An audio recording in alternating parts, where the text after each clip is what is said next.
just participating as participants and listeners. If you don't want to be on a recording, you can keep your pictures off.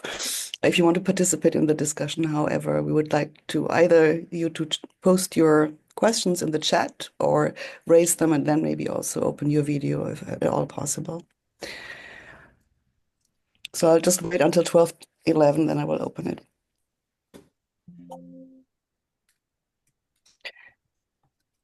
And then also a plea to everyone, mute yourself if you're not speaking. And if you want to speak later on, raise your hand, your electronic hand, or drop us a chat to me or to Dario, and we'll call on you as we progress through the meeting.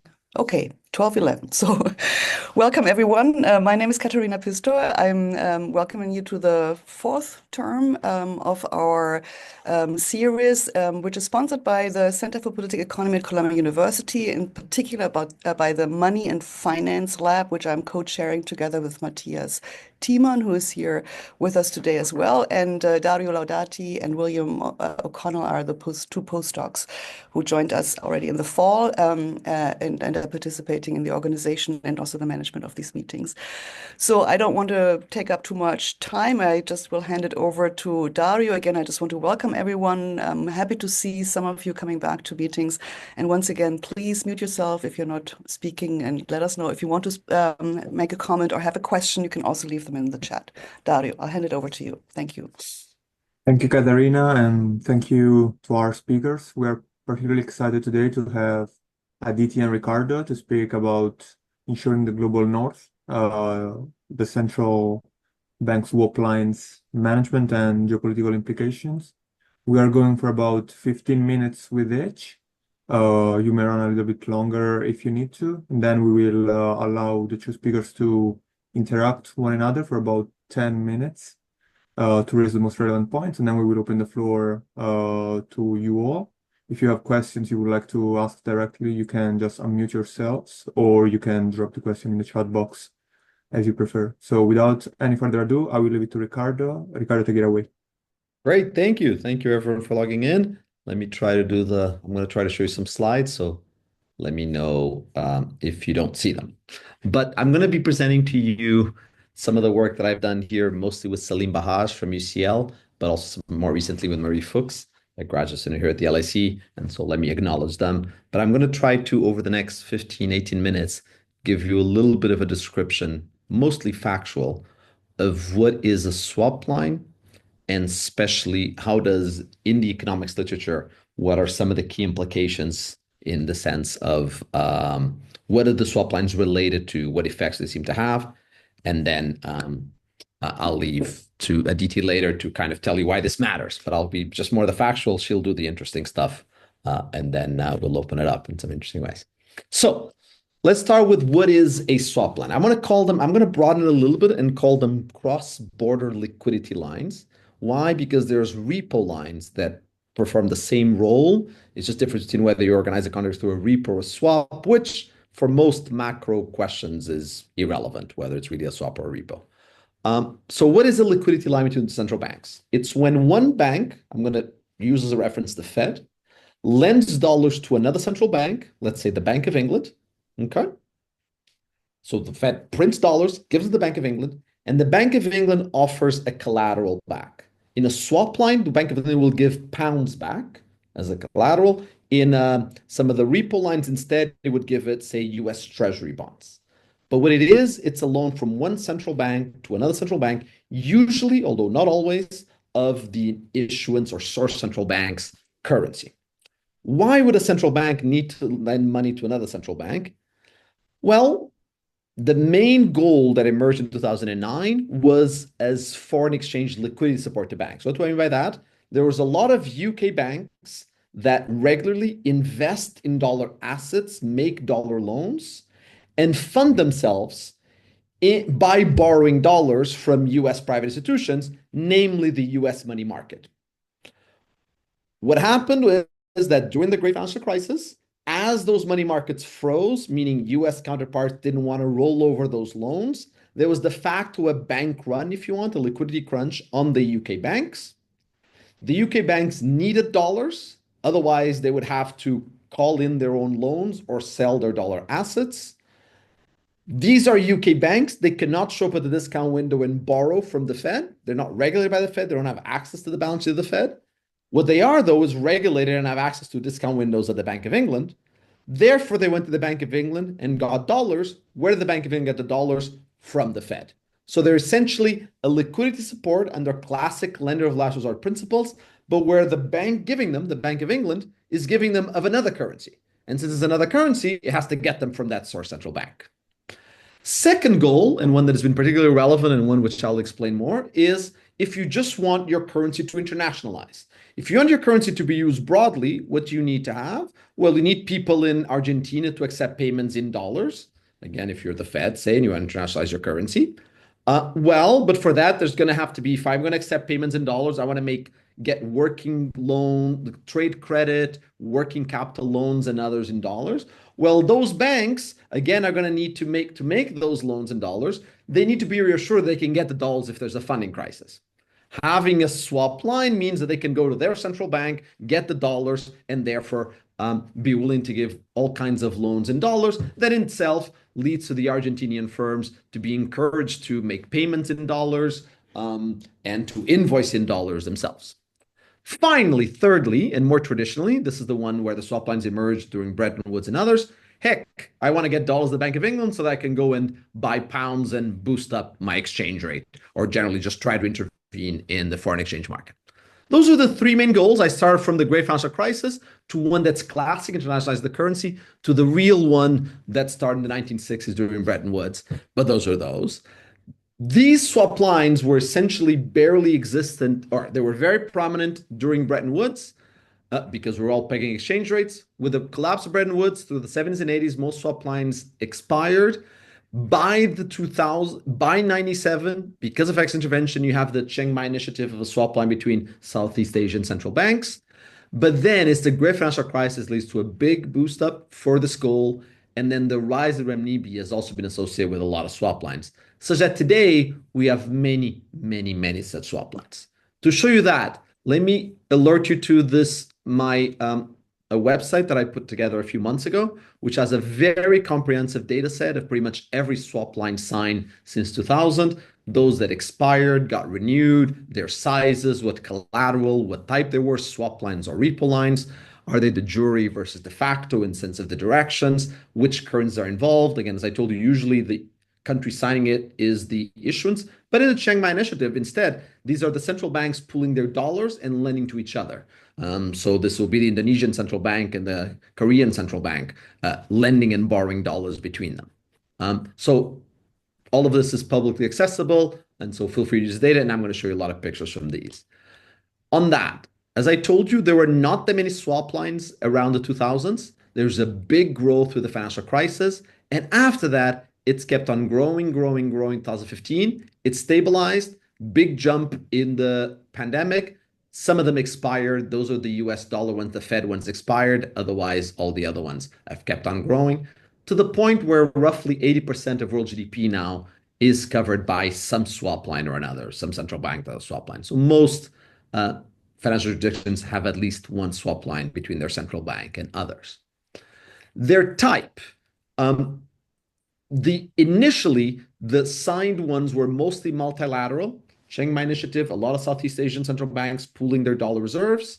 Financial crisis, this big one is the Fed and the so-called Big Five, or the Big Five central banks, ECB, Fed, Bank of Japan, Bank of England, Swiss National Bank, signing a bilateral swap line multilateral, between all of them.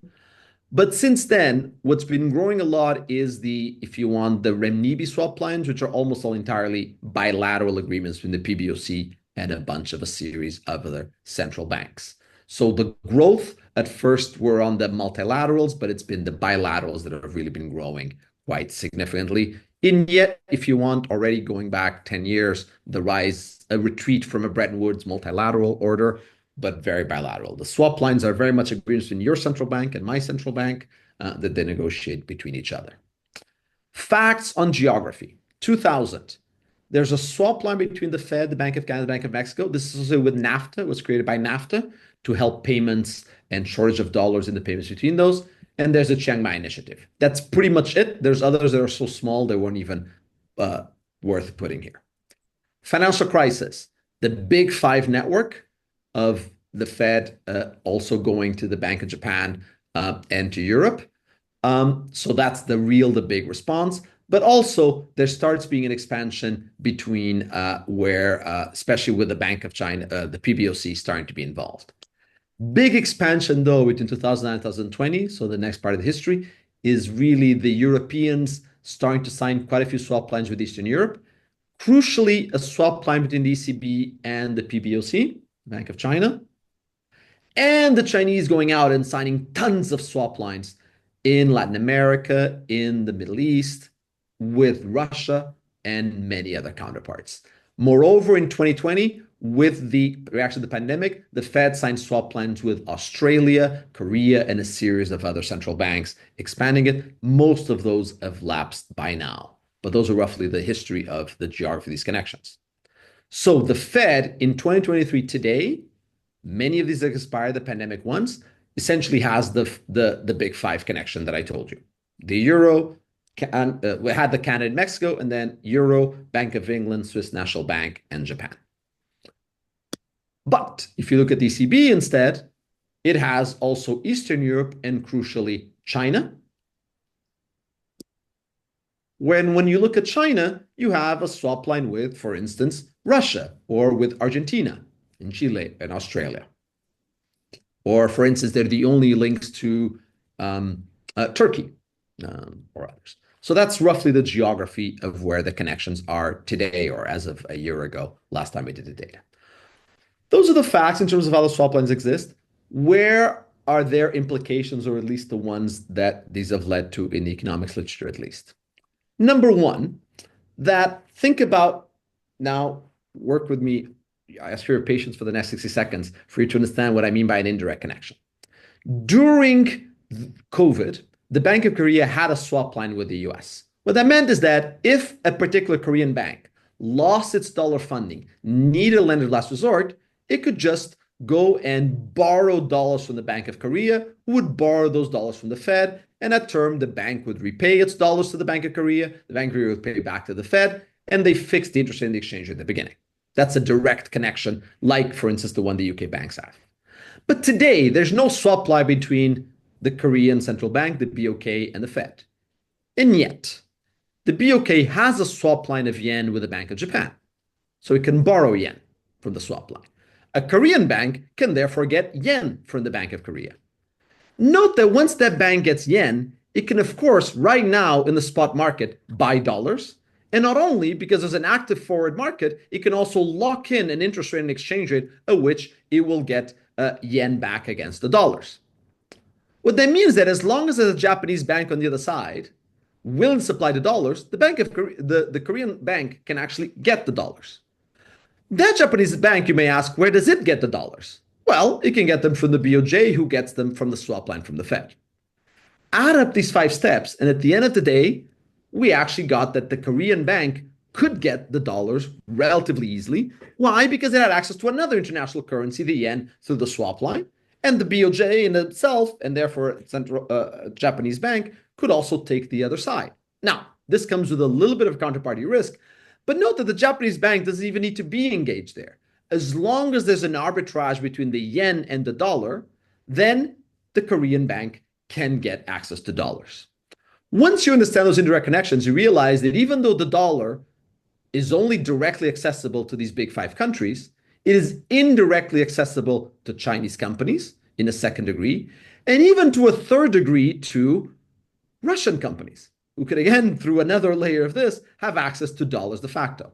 Which means is that close to 80% of the world today is covered by the swap lines indirectly, by which I mean have access to a lender of last resort in dollars if they lose access to dollars in funding markets.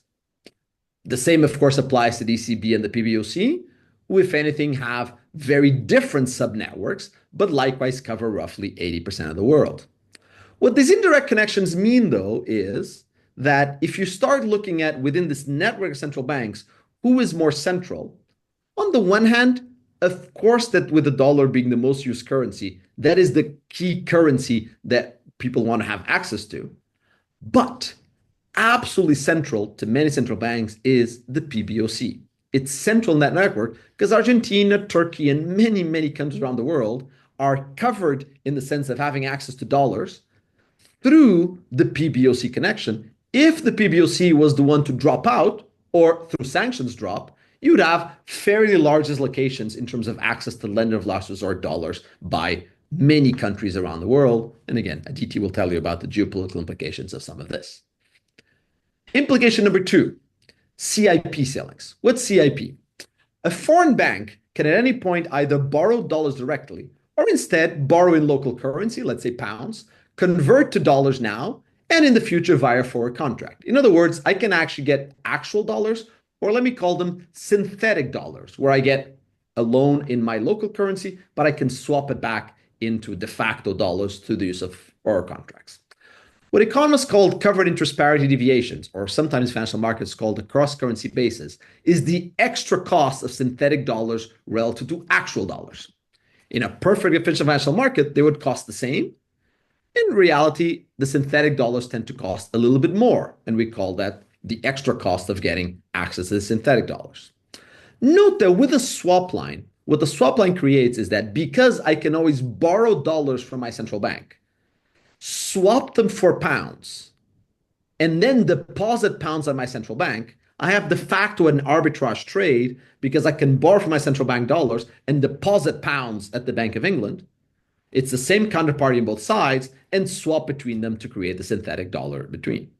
What that means is that and this is a result that I established some years ago and got published a couple of years ago, is that what swap lines do is that they put a ceiling on how large cross-currency bases are, which, forget the jargon, the same way in which when the central bank does a lender of last resort and that puts a ceiling on lending rates, why? You'll never borrow more than that if you're any bank. If you can borrow from the central bank at 5%, you would never borrow from another bank at 7% because you can always go to the central bank. Likewise, swap lines put a ceiling on the cost of synthetic dollars, i.e. the CIP deviation. What they mean, that ceiling is extremely effective. In November 2011, and this is a key finding in that literature, is that the ceiling, because of change in the terms of the swap line, was cut by 50 basis points. And you have that the cost of artificial dollars dramatically reduced in the space of a week to be below the new ceiling. Something you saw in the swap line currency, but on the non-swap lines. That is, when central banks sign swap lines, they're really saying that you're going to have access to lender of last resort at this fixed cost, which has an enormous impact, even if there's no use of the swap line. Many swaps aren't used. Much like there's almost no use of the Fed's discount window, the fact that you know it's there has an immediate impact in all funding costs in dollars by putting a ceiling on the cost of synthetic dollars. And what you see is that as you go from the direct to the second or third order connections, and you look at these key CIP deviations, which are nothing but the funding cost of dollars all over the world, you see that signing a swap line and going from higher order to no order has a dramatic impact in putting a ceiling on the borrowing costs of dollars. So swap lines lower the borrowing cost of dollars very decisively. Next implication is that when you lower the swap, when you do this, when you do a lender of last resort, ex ante, you're lowering the cost of borrowing. Ex post, what you're doing is that if I lost my funding, I'm a UK bank holding US assets, the fact that this lender of last resort exists and that I can borrow from it means that I no longer need to sell all of these US assets fire sale just because I lost my funding, and I'm not going to fail. And the literature has found fairly strong evidence of this, that when we introduce the swap lines, the price of US dollar assets in the US goes up. Why? Because you stop having that fire sale pressure, and the returns on foreign banks go up.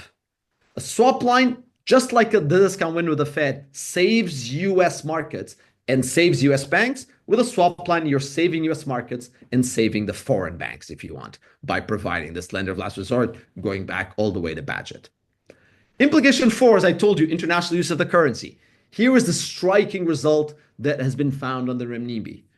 Renminbi, when you sign a swap line, countries go, say South Africa or Zimbabwe, go from almost not using the renminbi in payments to starting to use the renminbi very decisively in payments. The signing of a swap line between 2010 and 2015 coincides, helps to jumpstart the use of the renminbi in the world. The swap lines were absolutely crucial as a way for renminbi to go from not being used at all to now being something like 4 to 5% of all payments in the world. Indeed, in a crisis, you saw that. There was a crisis in the Hong Kong market 2015-16. Countries that had a swap line kept on making payments in renminbi, borrowing costs didn't change. Countries without a swap line, there was a big decline in the renminbi use between 2015 and 19 that only has started recovering recently. Fifth and final implication, going back to the foreign reserves. Let me skip that. What if you have a swap line, does that mean you don't have to have foreign reserves?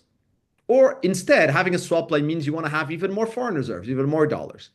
What the data, and this is by far the weakest of the results, seems to show is that countries that are often going through an erosion, they are bleeding dollar reserves, will sign a swap line, or renminbi reserves will sign a swap line, and that is consistent with them stopping losing those reserves. In other words, that instead of substituting, rather the swap lines seem to be complementary with US dollar reserves. Why? Arguably, at least let me conjecture, because when you sign the swap line, you say that now I have a solid financial system in terms of dollar funding. I can now also have, there will also now be more borrowing and lending in dollars, and I need to have a few more dollar reserves in my bank. To conclude, swap lines are today a key part of the international financial system. You look at that network and you put numbers into them, and that's a little hard because some swap lines are unlimited in size. Now, I'm sure they would be limited, but even if you try to put just their maximal usage, more money is at stake in swap lines now than the entire available funds to the IMF. What are they? They're an extension of the lender of last resort feature of countries, of central banks, to the reality of an international financial system. If the dollar is being used in Frankfurt, then the usage of the dollar means that there's needs to borrow in dollars. Need to borrow in dollar means it has to be a lender of last resort. The Fed doesn't want to be supervising all of these German banks, doesn't even know who they are, delegates the supervision to the ECB. The ECB does that, does the loan, takes on all the risk. The Fed provides the dollars if you want. This has implications for geopolitics, for the cost of borrowing in dollars, for US in a crisis, to what happens to foreign banks and US dollar assets. It has been absolutely crucial in the geopolitics and economics of the rise of the RMB. The RMB rise coincides with the rise of the swap lines. They were an important part of it. And the interaction, to what extent swap lines can replace the large foreign exchange reserves we see or not, is much more of an important question. It doesn't seem to substitute for them. And I'll stop there and pass over. Thank you. Thank you, Ricardo, for the amazing presentation. Aditi, floor is yours.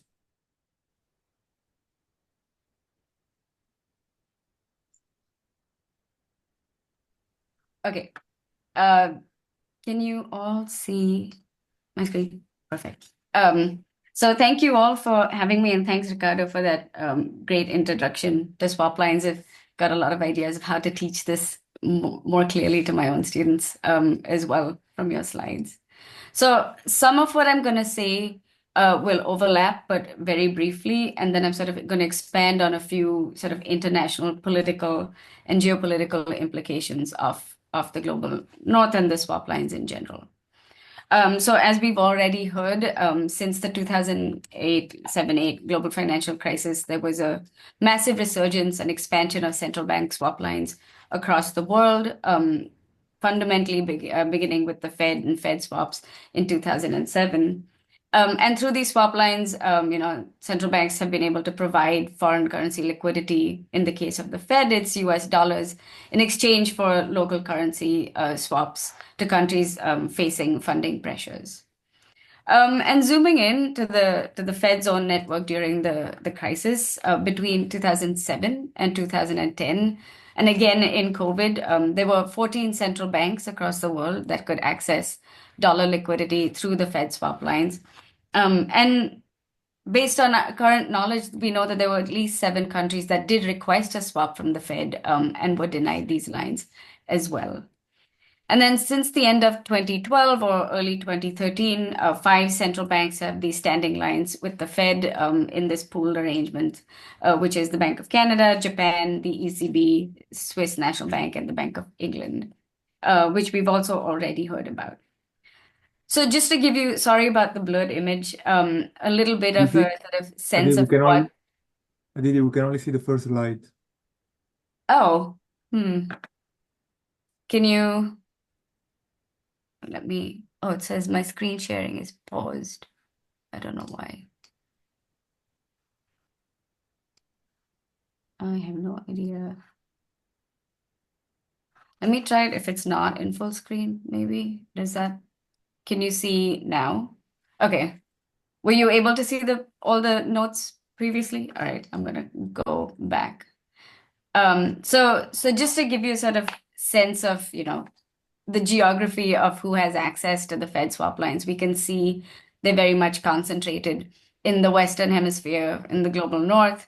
And then the countries that are in a sort of darker shade are those that whose swap lines were rejected by the Fed during the crisis and in the years after as well. Now, it's not entirely surprising, who gets these swap lines when we think about the global North. The G7 has been in these sorts of arrangements before. As Ricardo already talked about, the swap lines were first created in the 1960s, reciprocal currency arrangements to manage their foreign exchange interventions.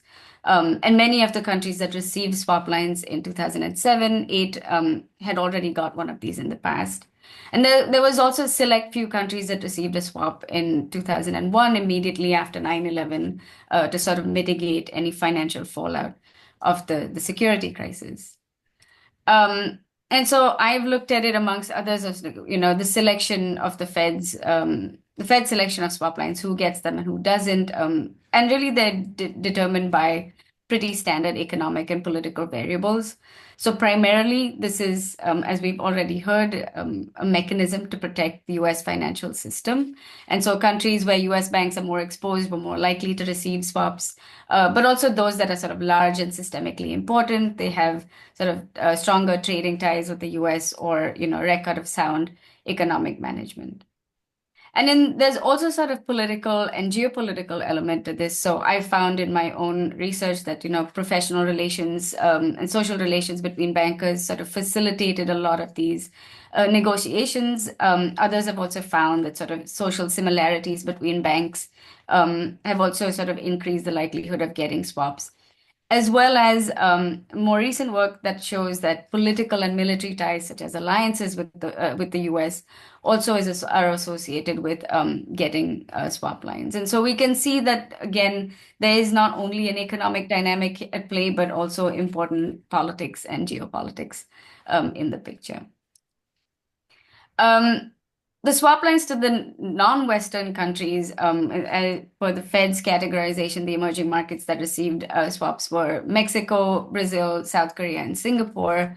And of course, they also meet a lot of the conditions when it comes to, economic determinants of receiving swaps. But I found that geopolitics here also mattered, especially during the crisis. So emerging markets that had increased influence in international financial institutions, whether it was presiding over G20 meetings or membership on the Financial Stability Board, were more likely to get swap lines. In addition to this sort of preferences for capital account openness, which might be seen as sort of implicit conditionality of who the Fed assists and who it doesn't. So while these are not like IMF loans where there's sort of reform requirements, we can see that there might be some sort of implicit preferences of who gets these lines and who doesn't. So I'm going to talk about three interrelated political and geopolitical implications of what this means, thinking not only about, the US, but geopolitics amongst countries also who don't receive swap lines from the Fed. So I'll start with a little bit of discussion of, talking specifically about the bilateral arrangements of the winners and losers of the Fed swap program. What happens to the rest of the world? What are they able to access? And then bring in some of the alternative arrangements, which is, through the IMF and China. And then unfortunately come back to, the contemporary period that we are now entering when we think about looking forward, what happens with Fed independence, and in this sort of anti-internationalist environment that the US is entering. So a lot of studies have shown that there is a very clear hierarchy in the international monetary system, and so dollars being sort of the apex currency, the key currency that everyone needs to meet their economic and financial settlements, mean that Fed swaps are perhaps the most attractive liquidity assurance instruments available to countries facing funding pressures. They carry no conditions, unlike IMF loans or other sort of multilateral financing options. They're very quick to arrange for the most part. They also don't have any limits on, how much a country can draw at a time, how often, etc. Although there are some terms that are set on the emerging markets that receive these.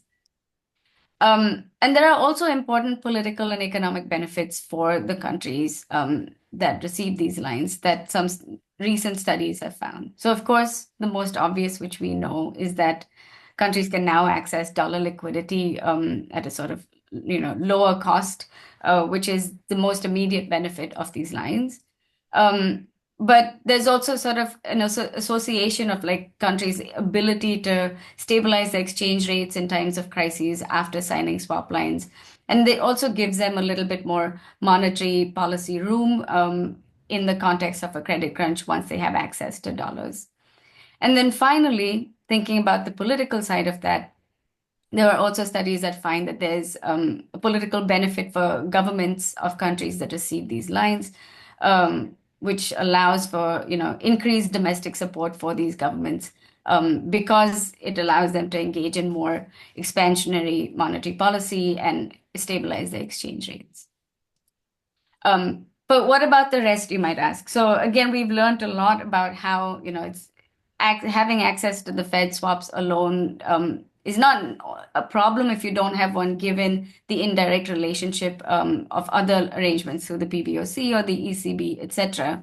But they're all operating within this broader financial safety net that's a little bit more complex. So first thinking about the Fed's own arrangements, the FEMA repos are seen to be more egalitarian compared to the bilateral swap arrangements.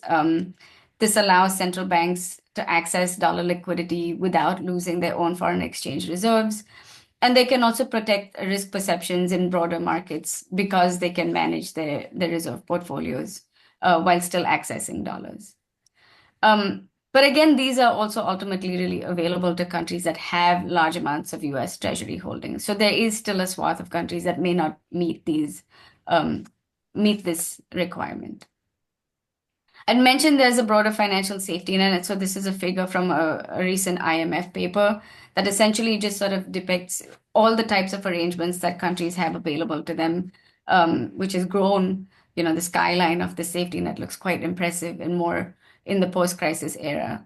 So there's bilateral swaps that are provided by the Fed, but also China and other emerging arrangements across the world. Many countries have also entered regional financing arrangements. And there's, of course, domestic reserves and the IMF as well. And so I want to talk a little bit about the role of the IMF here and China when it comes to thinking about the broader global politics of currency swaps, of the financial safety net.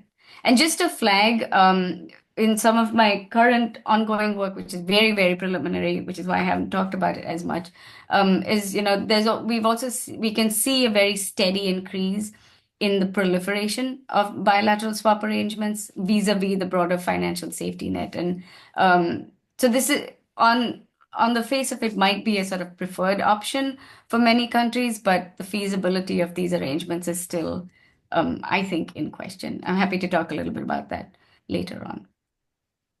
So thinking through, countries that can't access dollars directly or indirectly through the Fed swaps or the People's Bank of China, we know that other countries still need dollars. This is the reserve currency, which is necessary to meet all sorts of financial obligations. And for those countries, the IMF still remains a central source of dollars for countries that can't access Fed facilities in one way or another. But at the same time, these loans come with very stringent policy conditionality and requirements for policy reform.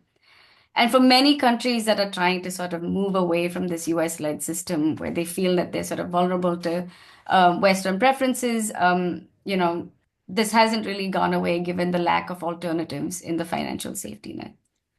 And again, for many low-income countries, they have to then consequently accrue high volumes of dollar-denominated debt, which in the last few years itself we've seen has become a problem given the strengthening of the dollar, which can really put a pressure on countries' obligations.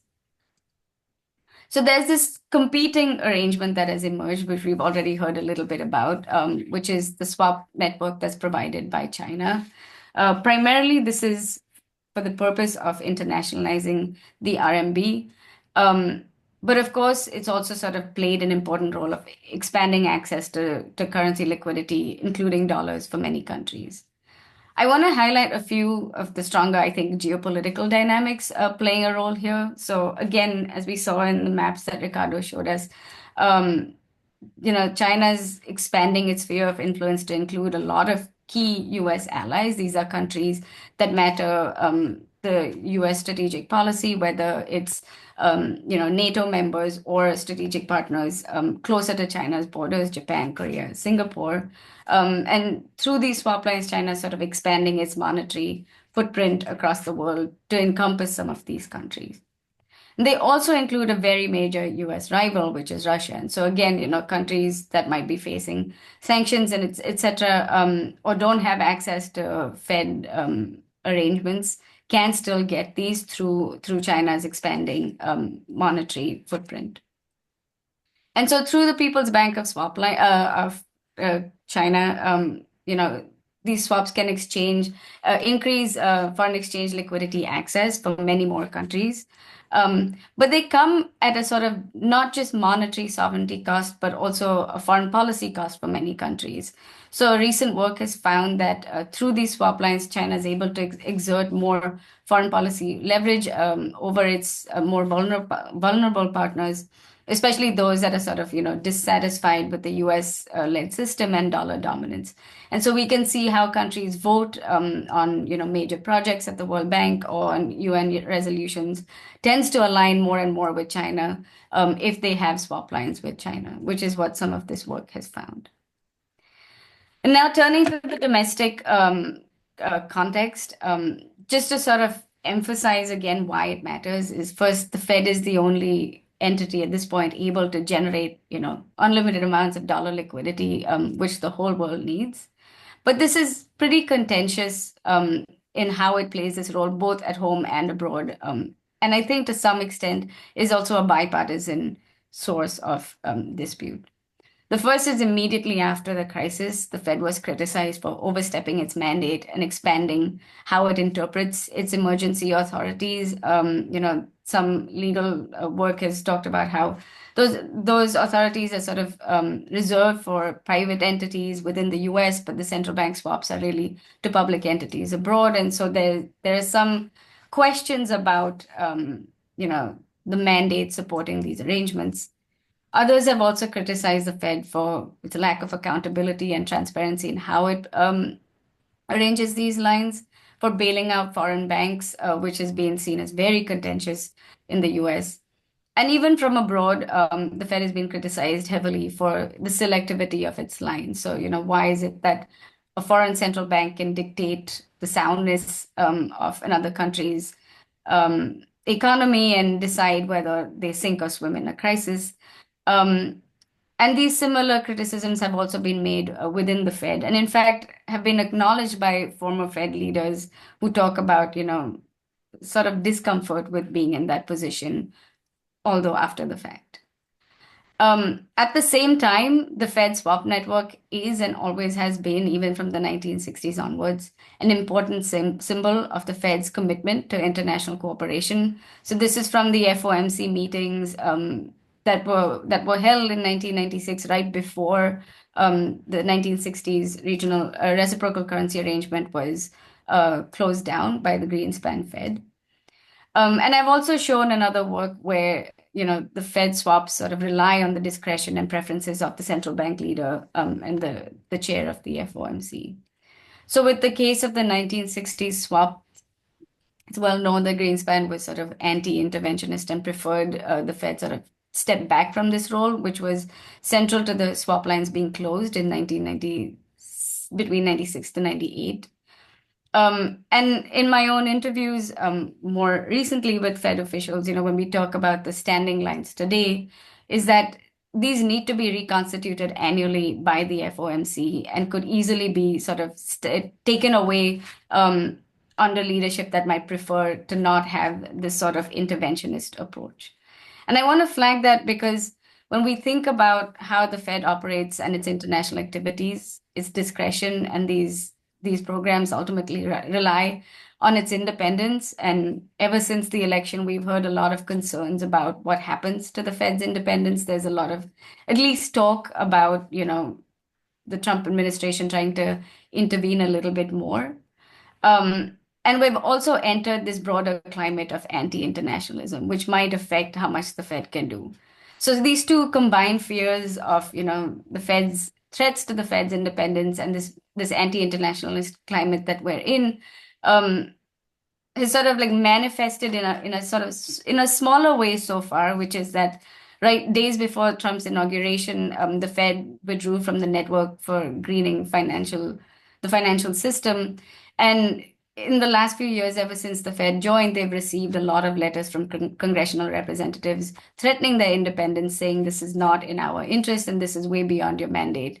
And so perhaps thinking about the climate that the Fed is now operating in might have pushed them to do this, right before the inauguration. So looking ahead, when we think about the fears of, for the Fed's independence in this current climate, I don't have conclusions and I don't want to sort of, predict the future, but I think it's important to sort of be a little cautious when we think about what that means for the Fed's broader international role, which includes its swap lines and other arrangements that it engages in at the global stage. So just to sum up everything I've said, we know that this is a critical global role that the Fed plays in providing dollar liquidity. There's no alternative in the current system when it comes to accessing US dollars, but there's issues around access and equitability across the world, as well as political contention around the Fed's international programs within the US. So just to sort of end on this is perhaps a depressing note, which is that, while we know that these programs are really crucial for financial stability, whether directly or indirectly, we might want to think about whether it's at risk as we move into this, more America first environment. So I'll stop there and I'm looking forward to a discussion. Thank you, Aditi. It was a great presentation as well. I'll leave a few minutes to each other, to yourselves, to maybe raise some points on each other's presentation, and then we will open up the floor. Let me add one thing to what Aditi said on this question of, just want to add one thing on who gets picked or not and what goes behind it. Just going back to, she was ahead, and I want to go back to a little bit of basics or the difficulty that comes with it. So let's focus on the Fed. The Federal Reserve has no international economic policy. International economic policy falls under the remit of the Treasury. Therefore, it would be utterly catastrophic for the Fed to lend, it doesn't have to be $1 billion, it could be $1 million, it could be 1,000 to a foreign entity and not be repaid. That would be a pretty concrete threat to the Fed's independence, because Treasury would rightly, and Congress, by the way, who also does foreign relations, as many people in the call know, would say, why are you doing this in some ways? Therefore, in the creation of the swap lines, it is in some ways paramount that the Fed makes sure that it's covering no default risk. As I told you, in part, this happens because I lend to a central bank. I don't lend to some German bank. I don't know who those German guys are. If they don't pay back, it's the Bundesbank, the ECB that takes the loss. I only talk to the ECB directly. Now, let's start with a case of FEMA, of the repo facility. Why do we have more counterparties there? Because the Fed there lends the dollars and gets its collateral, US Treasuries. If you don't pay me back, I have US Treasuries. I mean, they're as good as dollars for me. I'm the Fed after all. It's just a reverse open market operation. So I'm okay with extending a bunch of these in some regards. Quite a few of them. In principle, from a pure default perspective, I'd be happy to extend a ton of them to lots of people. But now let's go to the swaps instead. If I go to swaps, you're giving me Euros, you ECB say. You're giving me euros at the current exchange rate. What happens if you default? Well, then I keep the euros. Well, but arguably, when you default, usually it's because something bad's going on in Euroland or the Eurozone. Probably those euros are going to be worth less than the dollars I gave you. Oh, goodness, I'm in trouble. I'm the Fed. Like I told you, independence is really compromised at that stage. So the Fed only does this with five central banks. It says that no matter what happens to the exchange rate, these guys, I trust them to always pay me back. And there Aditi then really enlightened to you, what does it mean to trust? Let's define trust much more correctly as she did. Okay? But that's the basic consideration before on all these other considerations.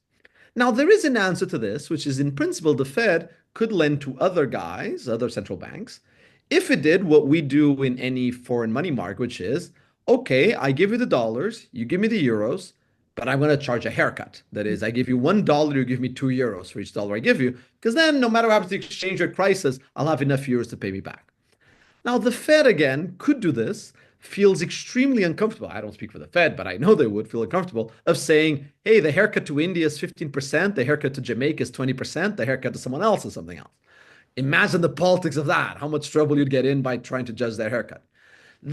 Because of that, the Fed has gone into this where it charges zero haircut and then only does it to five central banks. Only five I trust to charge their haircut because I think no matter how the exchange, they'll pay me back.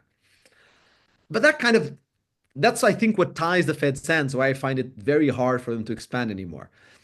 I have suggested in the past, although with zero success, a couple of years ago at the IMF annual meetings, well, the IMF's job is to judge who's risky and who's not. Why doesn't the Fed lend to the IMF? The IMF will always pay it back, and let the IMF choose the haircut at which it lends the dollars to India, Guatemala, and whatever other country. Now, this is partly provocative because I don't think the IMF wants to be in that business as well. But that would be at least a way of getting around this problem, if you want, that the Fed really has to be the most risk-averse lender there is. So anyway, so that's just kind of the problem from, I think, the Fed's perspective and how that comes up, which I think just complements what Aditi was saying, and then why we've had the evolution in the way it has. Aditi, feel free to respond if you have anything else to add before we open up the floor. I guess I wanted to hear if you have some conclusions or even speculation about something I've thought a little bit about, but I haven't reached my own conclusion, which is thinking forward about what happens if there are sanctions imposed on China, and what does that mean for, access to liquidity for the rest of the world. I think the sort of indirect lines that you showed us was extremely important to think about. It might seem inequitable on the face of it when it comes to the Fed swaps, but there are more and more countries that do have access through alternative arrangements. I remember thinking a lot about this with Japan and India, Indonesia, countries that do have a lot more counterparty currency risk, where Japan was more willing to take that on as well. And so what complete speculation, I suppose, but it's like, is the US paying attention to what that could mean if sanctions are imposed on China for global financial stability?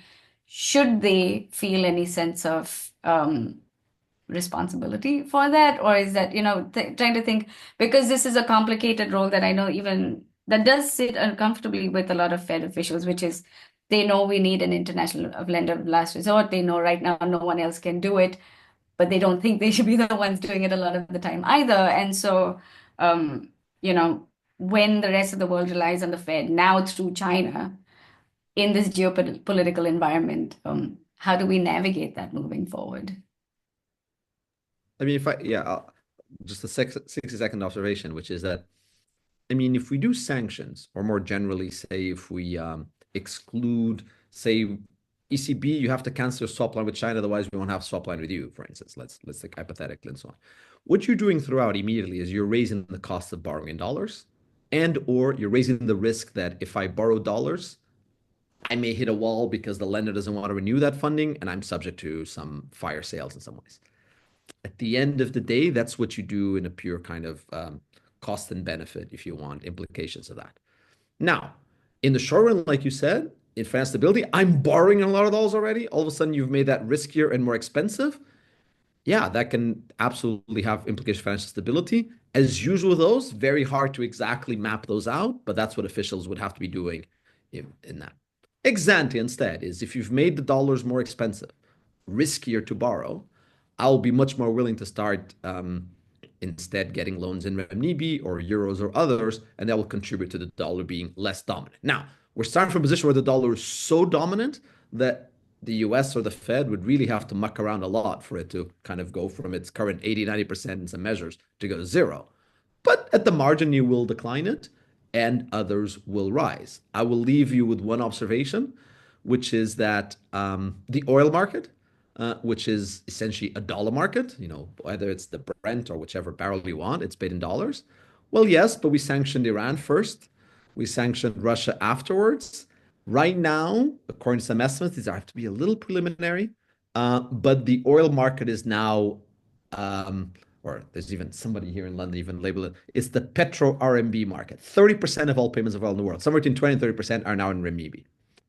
Again, pretty much any other commodity, it's 90% dollars, 10% a little bit of this and that.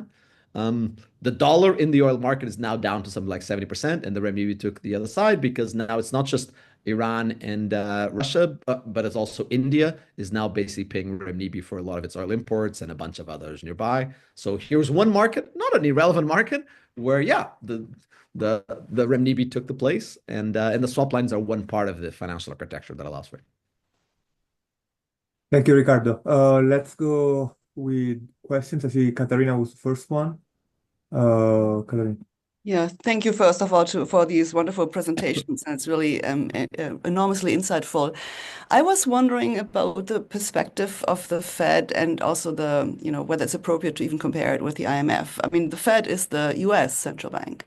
It will look at the world from the US perspective. And I think the extent to which it will now step in, if there was turbulence, or the extent to which it would respond to maybe policies that create these turbulences, I think will be dictated by the impact this might have on US banks.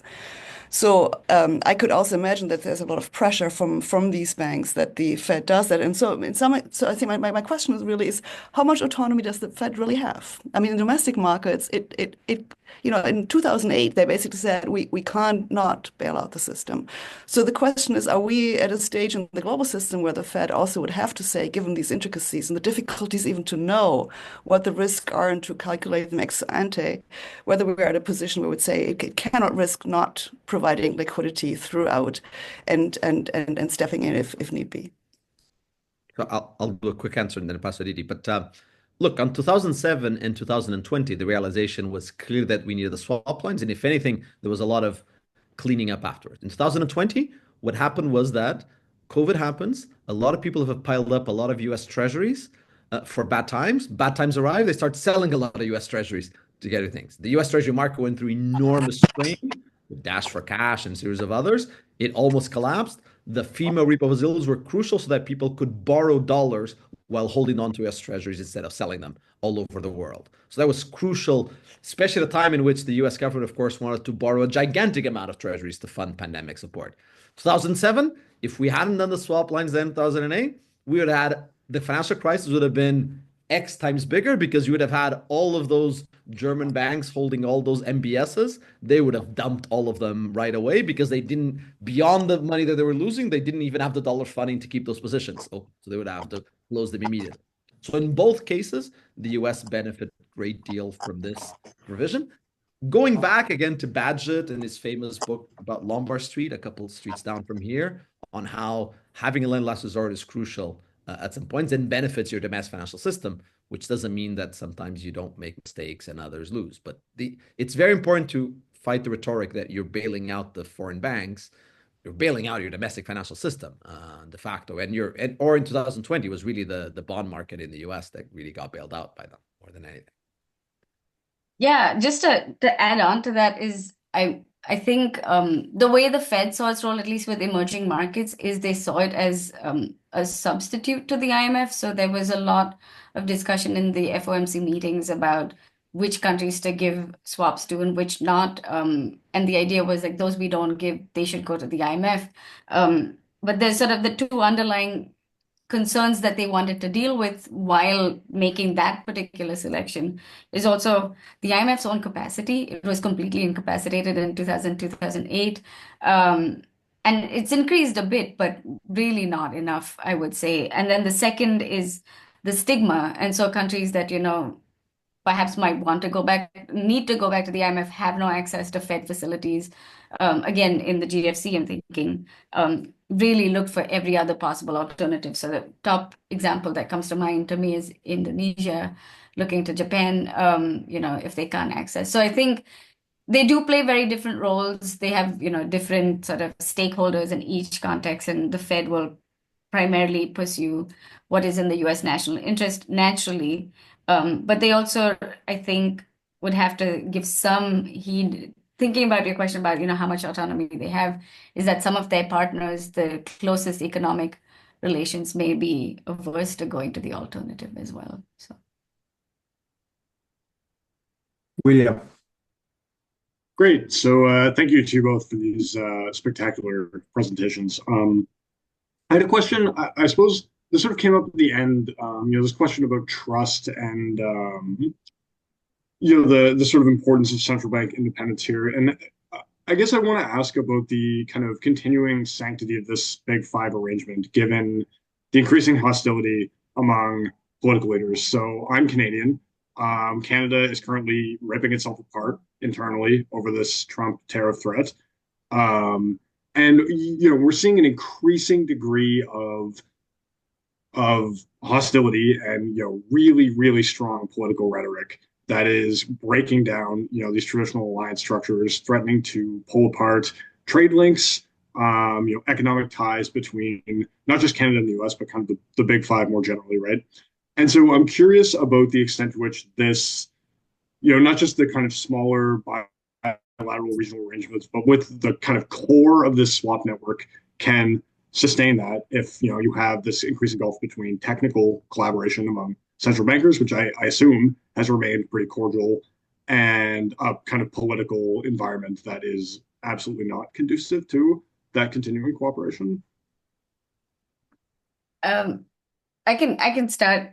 So thinking about, I thought about this a lot. I don't have very strong conclusions, except I'll highlight two things. One is when the pandemic first started, there was a lot of discussion before the Fed expanded its swaps, saying they really should be doing this again. And there was concerns that perhaps Jay Powell did not have the same sort of political clout amongst his central bank community to do that. Fortunately, he did. So it was, and because they had already had some of these arrangements in place, it was much easier to scale them up. I think the questions would really come up down the line after Powell's term ends, depending on who is put into that position. That's something that would raise more questions moving forward, because ultimately, the liquidity is coming from the US. So it's not just about relations across all of these various people, but really the decision maker about it.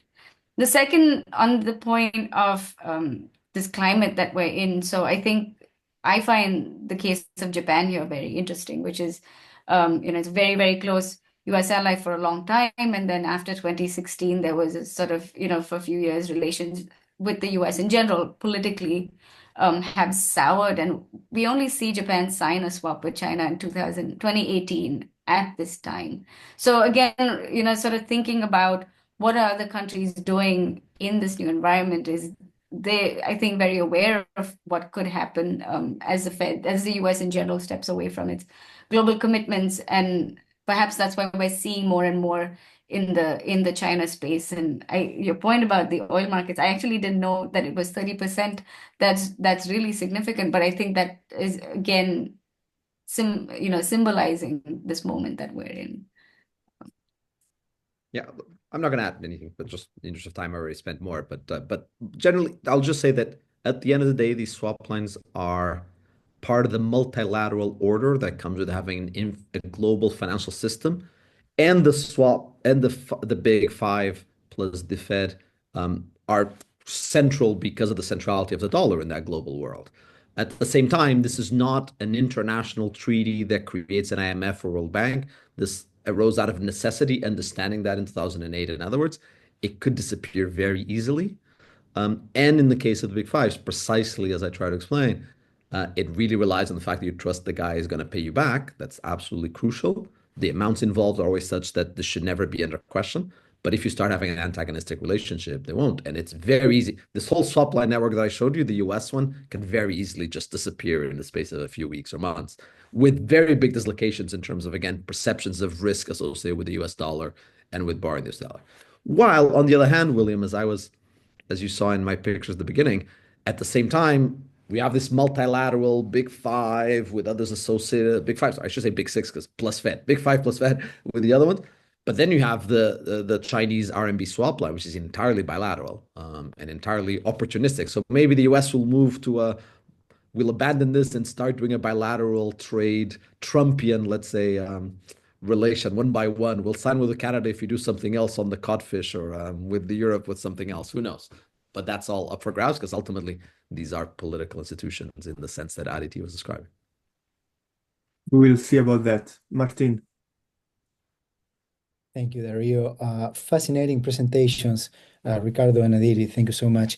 Aditi referred to the IMF, but Ricardo, perhaps you could share your reflections on how you see this expansion of swap lines affecting the future role of the IMF in the global economy. Second, do you know of any study analysis of whether the allocation of SDRs of 2021 decided by the fund affected the use of swap lines in the sense that countries had other source of liquidity and therefore might have decided not to use swap lines? And finally, what's your view on the constraints, the different constraints faced by the PBOC and the Fed, either legal or political, for the adoption of swap lines and what it means for the future of finance and trade? Sure. Let me answer I mean, those are really big. Each one of those could lead to a book or a whole research agenda. And so, let me give you just some hints on each one of them, Martin. First, on the IMF, let me start with saying that an IMF loan and a swap line are conceptually very different animals. An IMF loan is start with whatever, usually a couple of years, maybe 3, depends on how you negotiate it, with conditionality. Whereas a swap line, it's a 1 week loan to help one bank that ran out of funding that gets rolled over and then ends up expanding for a few, but it's meant to be a liquidity loan as opposed to a credit in some sense. Now, so in principle, they're designed very differently. They're there to meet very different goals. Of course, in practice, they're substitutes. And if you can get money one way versus another one, you can. When it comes to the dollar swap lines, though, importantly, if the Fed thinks that you're borrowing the dollars and you're not using it just to give to, again, your local currency banks who are having a funding crisis, but are using them, for instance, to go and intervene in the foreign exchange market, I think that would mean that the swap line would very quickly be, again, not renewed or canceled. Because, again, it was very clearly for that goal of helping the financial system. And remember, again, these things can be canceled in some ways. So that limits the dollar. When it comes to the PBOC, though, that's a whole different talk because those were signed partly, and again, I'll defer here to Aditi to expand on this, with geopolitical intentions, very clear ones, of internationalizing the currency, together with the signing of the swap lines often came with a package of other things being signed with the Chinese authorities. Even though they were never to help banks per se, we weren't all that worried about the Ethiopian bank owning Chinese assets because of capital controls. They don't own any Chinese assets to start with. Rather, it was, the swap line is here so that you can borrow in renminbi, start using the renminbi. So whereas the swap line PBOC is 3-month loans because it's more to master trade credit, not overnight or 1 week. And moreover, what we've seen now in a few cases, Turkey being one of the most famous ones, is indeed countries borrowing RMBs from the swap lines to then just intervene in the foreign exchange market. And the extent to which the PBOC knows this, knows and closes its eyes, supports this, is something that, again, maybe you could tell us but won't, but some people will know, but it's absolutely not something that is in any way acknowledged or not. But it happens. And so if it happens, it can't be a complete shock when it does happen. So there you get a lot more, which again has very, I think, important implications for we think of the role of the IMF versus the PBOC. So that question in some ways is much more directed to that. Finally, you ask on the allocation of the SDR in 2021. No, I haven't seen anyone do that. I think it's a great question. The only thing that I try to highlight is you wouldn't see that in the dollar swap line use because of what I said, but on the renminbi, absolutely, there's action there in all kinds of ways that is very interesting to study and on which, I've studied quite a bit the Chinese, not just swap lines, but also the offshore renminbi and others. There's always a barrier in that access to data is not the easiest to be able to kind of uncover exactly what's going on there. But I think it's a very fertile branch. Looking ahead, the IMF and principal swap lines could happen in parallel in the same way that we have central banks having lender last resort and we have governments making loans and bailing out auto manufacturers without there being necessarily a conflict between them. And that's certainly the way the Fed dollar swap line is designed. But when you look at the Chinese one and the renminbi and the PBOC, then things start getting a lot more fuzzy. And then if you add the regional financial arrangements, which I won't, then it gets even more fuzzy between those. And so a lot of political implications to study, economic implications, and many others.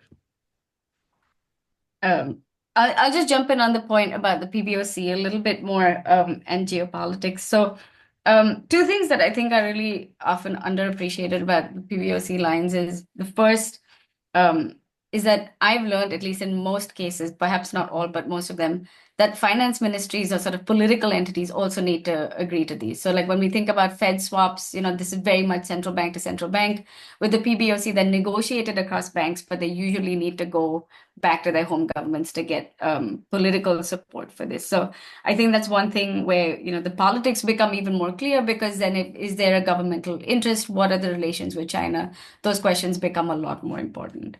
The second is, and I think we know this with the case, we can confirm with Argentina and perhaps Turkey, is that they can swap RMB into dollars to then, sort of negotiate their position on international markets.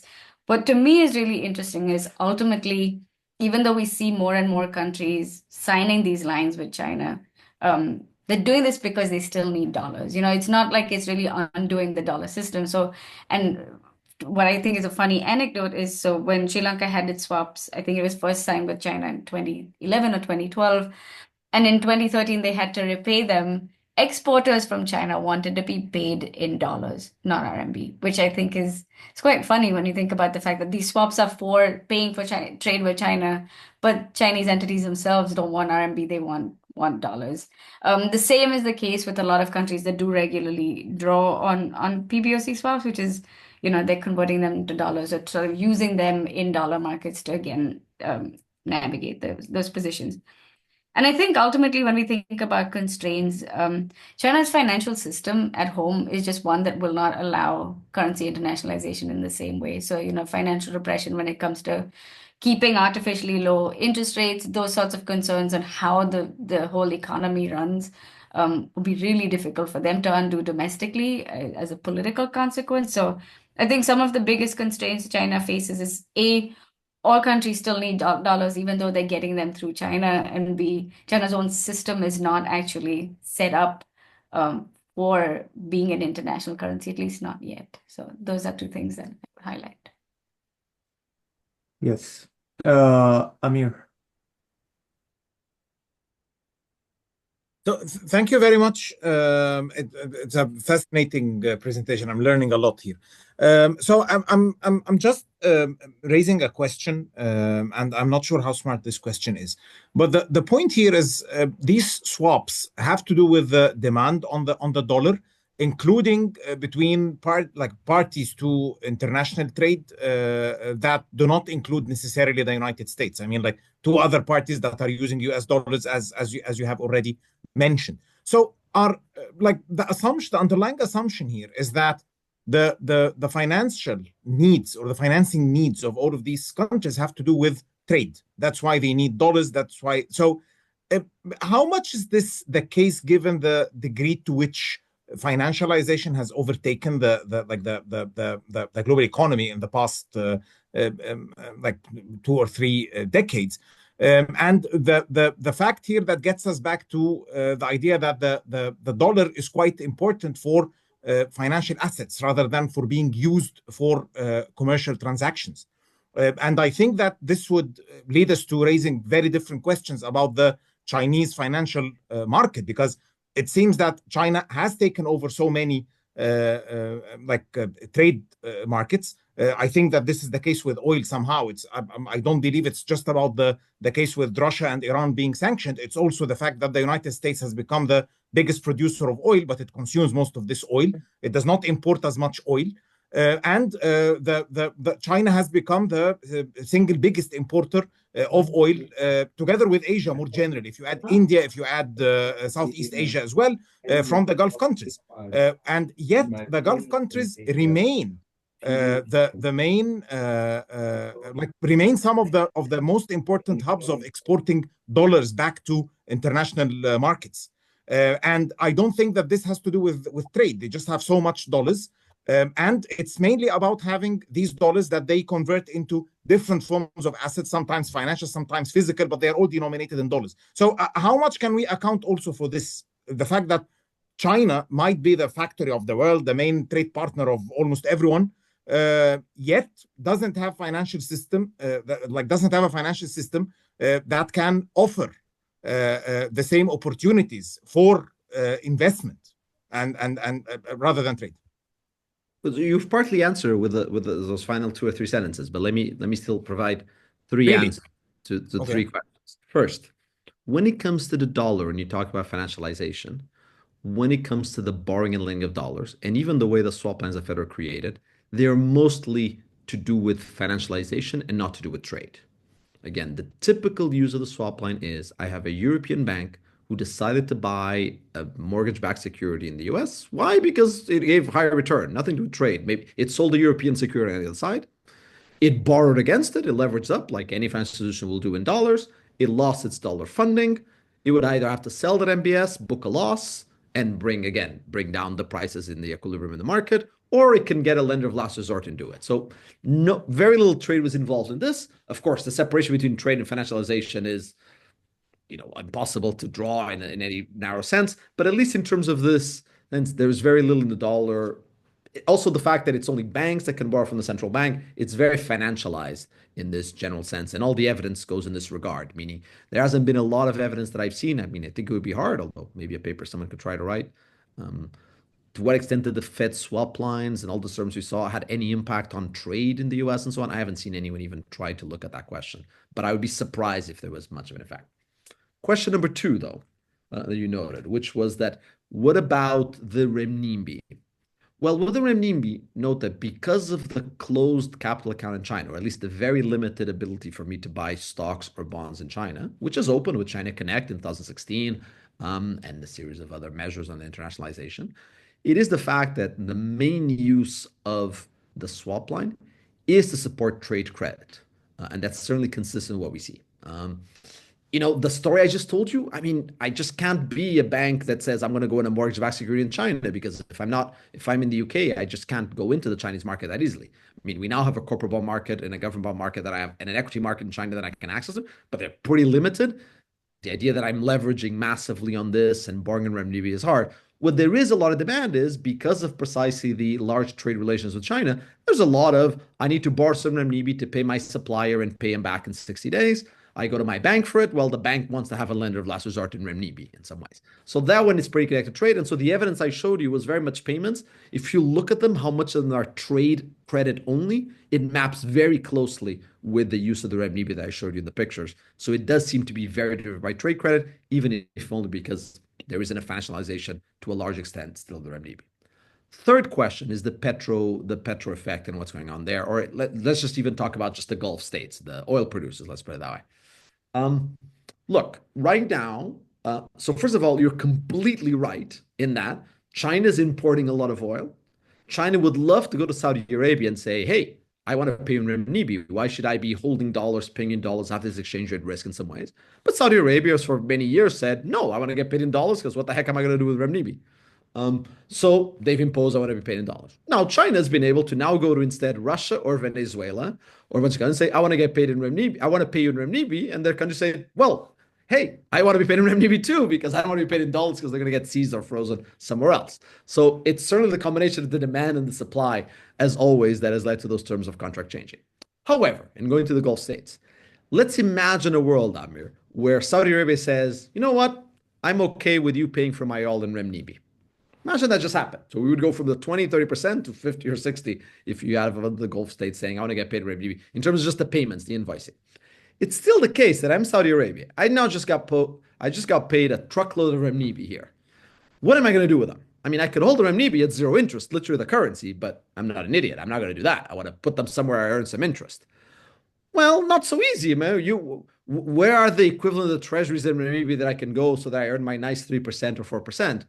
That's going to be pretty hard. So ultimately, if I get paid in renminbi, what I'm going to do is I'm going to buy dollars and buy some treasuries or buy some S&P 500 and whatnot, right?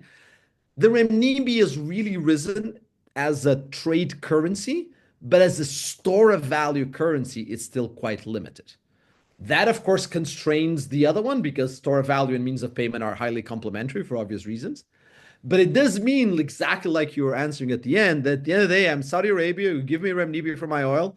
I still need to save them somewhere. That's what a current account surplus.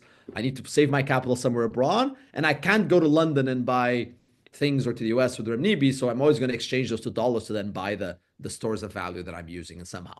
And that ends up still being the centrality of the dollar.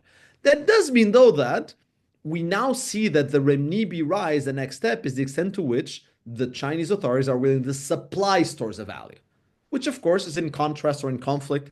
And now I think that's a cue for Aditi, because she mentioned this already, with whether Chinese want to open their financial markets so that I can save in China. Right now I can't. Therefore, when I transfer from means of payment into the other one, I'll always have to go in that way. To the point of, and this was already mentioned, I think Aditi mentioned this earlier, when these countries are borrowing from the swap line in a crisis like Sri Lanka or others, they are often, and I said, oh, by Sri Lanka, what am I going to do with those renminbi? The first thing I do is I buy dollars with them, and those dollars maybe I buy my domestic currency. Because again, to buy stuff, you can't use the renminbi for much when I go to the other stores of value. Still, I would emphasize the renminbi has risen. It rose from 0 to 5. It's not 90, but it's 5. It can rise more with sanctions in the US and less use of the dollar. It can rise to 5, can rise to 10. Look, the euro is only 10% of all payments in the world.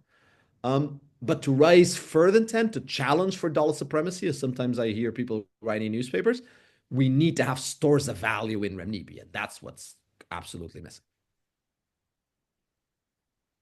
So you answered that much better than I would have. So I guess I'll just address that one point that you'd flagged, which is how much is this going to change in China? And I think, I mean, I can't say, I have not had access to talk to people there, unfortunately, but based on at least countries that are signing these swaps with China, it doesn't seem like there's any major changes being made in the domestic financial system to create these stores of value at home. So I think it's still very much constrained by its own policies. But yeah, stop there. Thank you. There was a question in the chat by Matthias. Matthias, do you want to ask it yourself, or do you want me to read it for you? You can read it, please. Thank you. Okay. So Matthias is asking, what about the risk-taking of foreign commercial banks with respect to the dollars once there is a liquidity line? I would expect that maturity transformations expand massively. Is that right? More risk-taking should be the consequence of these liquidity swap lines. Absolutely. So the answer is an unqualified yes, meaning you give me a swap line in dollars, and I'm again a UK bank. I know the Bank of England has a swap line in dollars. Heck, I'm much more willing to go and buy MBSs, illiquid MBSs in the US, because I know that if I have any problem with the funding, I now have a lender of last resort there. So there's a sense in which, from a moral hazard perspective, the classic moral hazard, I'm going to take risk. It's the UK banks that are really going to be suffering the moral hazard. That is an argument for why the UK maybe shouldn't be so happy to have a swap line with the US. From the US perspective, the Fed is protected, if you want. It's going to get repaid. But the moral hazard is entirely on, when you offer lender last resort, is on whether the bank, this is now the foreign bank, taking on too much risk because it knows it can counter on your lender of last resort. I think it's a question, it's certainly one that's insufficiently explored, is when you tally it up, I'm ex ante, is the UK better off because the Bank of England has a swap line with the Fed? Ex post, of course, because otherwise my bank would have failed. Ex ante, we end up having the classic discussion moral hazard. to the point, Matthias, that ultimately I am saying this with a great deal of confidence because I'm rehashing the arguments again of classic Badgett and Lombard Street. Do we want to have a lender last resort facility? Well, it's moral hazard by the banks. On the other hand, we saw financial crisis. This is just an international dimension. But crucially here, it's the UK banks. So the moral hazard is really on the UK banks. And maybe, and the moral hazard here, even more than the risk, Matthias, is are UK banks overusing dollars? Mhm. And therefore expose themselves to exchange rate risk and to geopolitical risk even because of the swap line? And the answer has to be an ambiguous yes from theory. How much is this true quantitatively? I wouldn't even know where to start to try to quantify and say if this is a big deal or not. But in theory, it's clear. We're over-dollarized, if you want. I'll just add very briefly to that, that just this weekend, a paper landed in my pile to review on moral hazard and swap line. So perhaps we'll have this data out there soon enough. But I think to sort of, so substantiate the theoretical case that you made, Ricardo, there's at least emerging evidence that this is happening, and it's quite a large jump in the risk that banks are taking in countries that have swaps. But again, I have to look at that paper more carefully before I can say Could I quantify. have, could I have a follow-up question to that, please? Just a very short one, which is, and it's also to Aditi, because you've looked at the FOMC discussions. Do we see an increased interaction between the central banks that are getting these swap lines and the Fed on what these banks, like the British banks and the Korean banks and the Japanese pension funds and whoever, are actually doing in US markets? Because in the end, you have your domestic actors going into a foreign market and like the Landesbanken did and soak up on stuff that you can't be sure they understand and you can't be sure you understand what's actually going on. Yeah, that's a great question. So, to my knowledge, and based on what I've read and talked to people, so the Fed can know if they want to. I think they choose not to because once the swap is drawn on by the counterparty, it's completely that authority is delegated to them who gets what money and how much. One reason, this is what I've heard in interviews, and I've written about it elsewhere, is that the Fed prefers not to know again to preserve its independence because I think sometimes that knowledge might actually hurt them. So there was a case in which Bernanke was testifying in Congress or the Senate about, who got this money, and he says, I don't know. And I think perhaps partly also to be able to answer that question honestly, they choose not to. So there's probably someone in the Fed out there that can look into this. They have all the data available. But they also sort of at least the FOMC seeks to honor the agreement that once it's in the hands of a counterparty, that authority is delegated to that bank.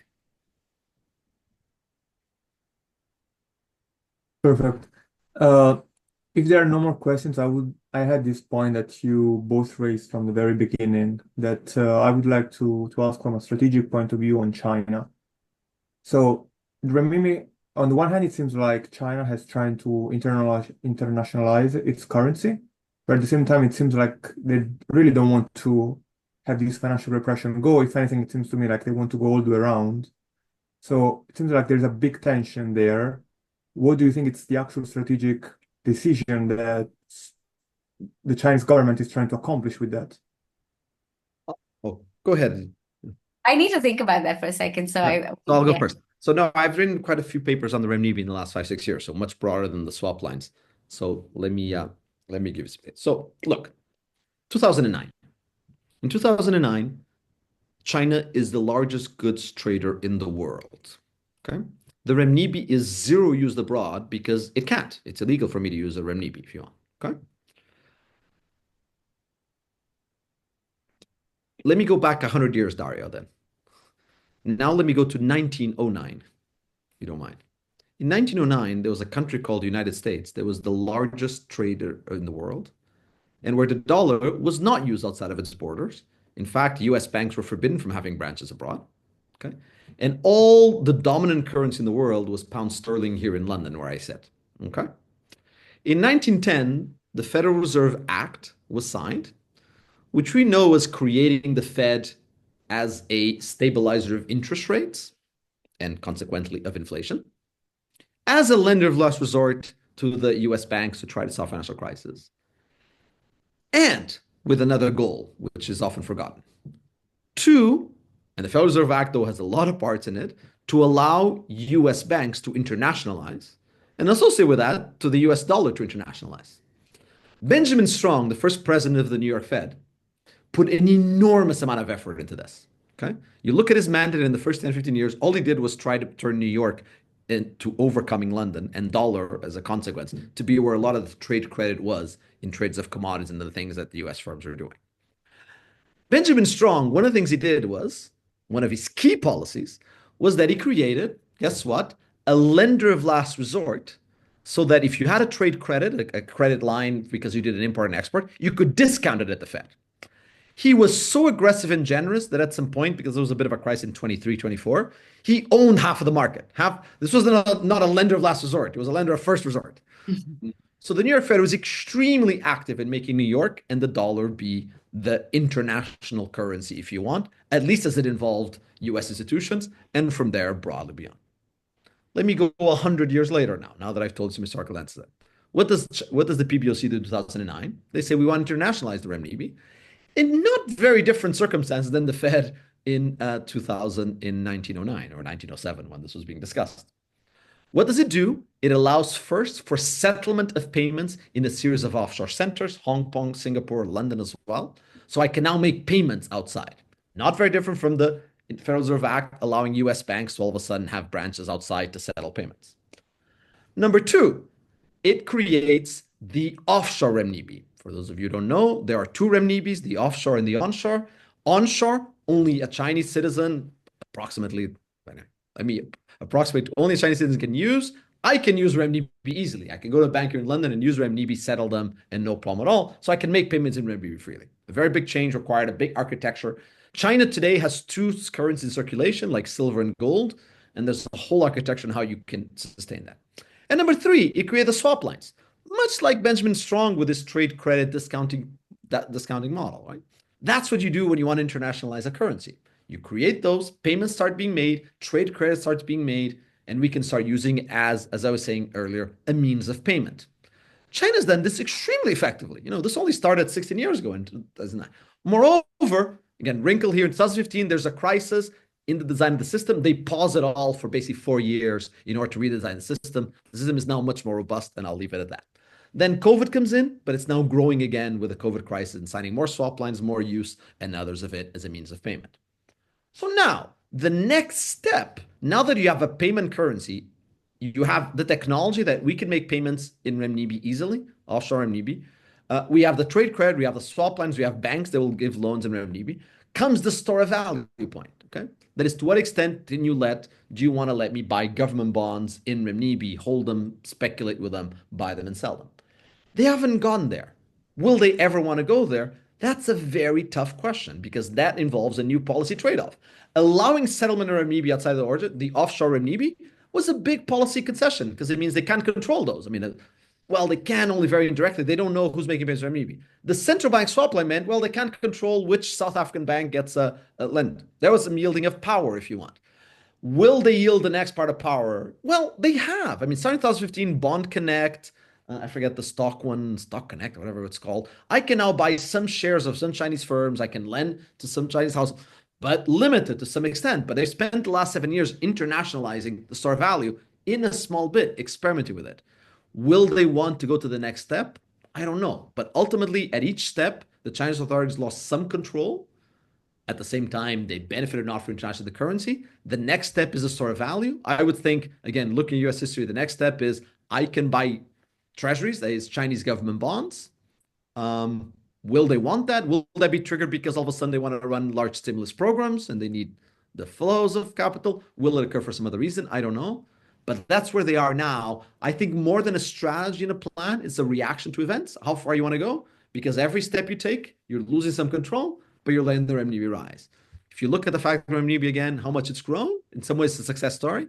It's not a success story in the US. And I'll conclude with my analogy in that the US did between 1910, 23, 24, the dollar rises more than renminbi, but hold on, sterling was doing terrible job, going on gold, World War I, so the dollar has had nothing like it. And then the dollar really overtakes completely under the sterling when we start getting into the World War II, right? And I don't see the equivalent of that happening to the US, but God knows, and God bring the best to us. I don't think I could have said it better. But I guess I just wanted to, again, the one thing that struck me, and you said this at the end of your commentary, Ricardo, which is the sort of the international environment in which China is operating now is just so different to when the US sort of worked towards becoming the international currency. So, two world wars and a Great Depression did a lot to undo the system, and we certainly don't want to live through one more of those times. But I think that is also, again, allowed the US system to become just so embedded, whether it's both political, financial, and in terms of trade, that, there's a lot that needs to be removed in the existing system for China to be able to catch up. And then just on that point also, I think in terms of its own strategy, I don't think they're expecting this to happen anytime soon, or racing for that matter. I think, this is just a long-term goal, but anyone would tell you that, we know it's not gonna happen. I think on some level where they're succeeding is that, there are still efforts to be moving away from the dollar. The only flip side is that it's going into more diversified set of currencies rather than just the RMB. And so that's kind of where we are at this time. I think this is a point that Barry Eichengreen makes, the idea of the multipolar world in terms of currency. We are perfectly on time. Katarina apologizes for not being here till the end, but she had to teach. For all the other participants that have been with us till the very end, we're going to meet next month. We're going to have a meeting on monetary policy autonomy in a financially globalized world. So you're more than welcome to join us then. And that's all for me. I thank you very much, Aditi and Ricardo, for their great presentations and comments. Bye. Talk to you soon. A pleasure. Bye-bye.